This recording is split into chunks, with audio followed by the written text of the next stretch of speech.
I decided to start my Executive MBA at CBS because I had a business in the United States, was looking to start a new venture abroad, leverage my knowledge from the past, and gain some insight into a new market. Through a private equity function, I met a person from ATP. We spoke about Denmark, learned a little bit about the culture, and on a subsequent vacation, came to Denmark and spoke with people at Copenhagen Business School. After that, I went and did some research and found out that Denmark is actually rated #1 as the best place to start a new business in the world, both by Wall Street Journal and Fortune magazine.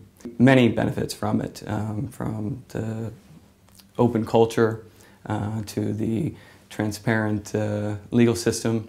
I ended up starting the Executive MBA while living in the United States, running my business. And I would fly every other weekend, approximately, to Denmark, come in on the flexible program. So I'd come in on leave on a Thursday night, arrive Friday morning, and fly back out on Sunday.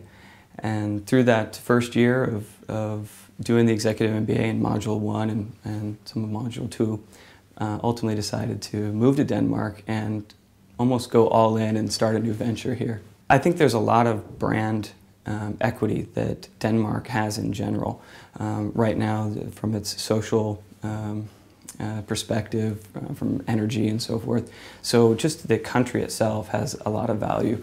But Copenhagen Business School has a mentality of fostering creativity, innovation, really making sure that the students can open up and express themselves in a constructive but also challenging environment. So I believe the class load and the professors, and especially and most importantly the students, bring a great value.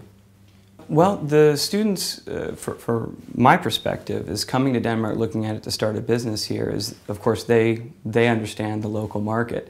And as an outsider, even though there's a lot of similarities in the US and Denmark, there are significant cultural barriers.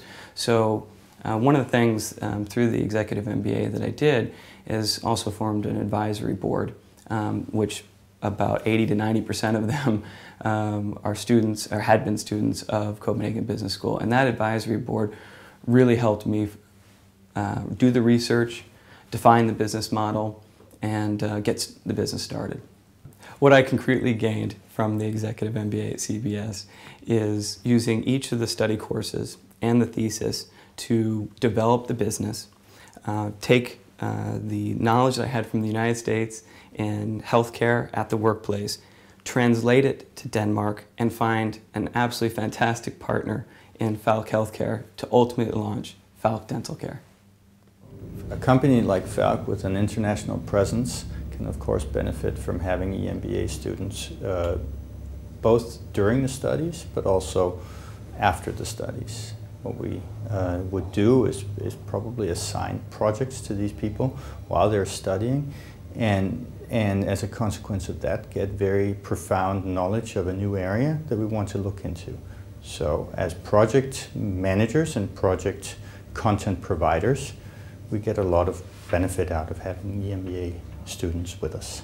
Well, the obvious consequence of coming up with a very successful project is that we actually put it to the market or put it in place in the organization. If it's an optimization project, that would be a natural sequence.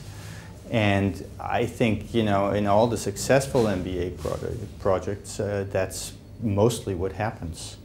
In general, I would say we like people with, you know, that are willing to invest a little bit extra in their career, you know, and hopefully we will then be able to get the benefit of that after their studies.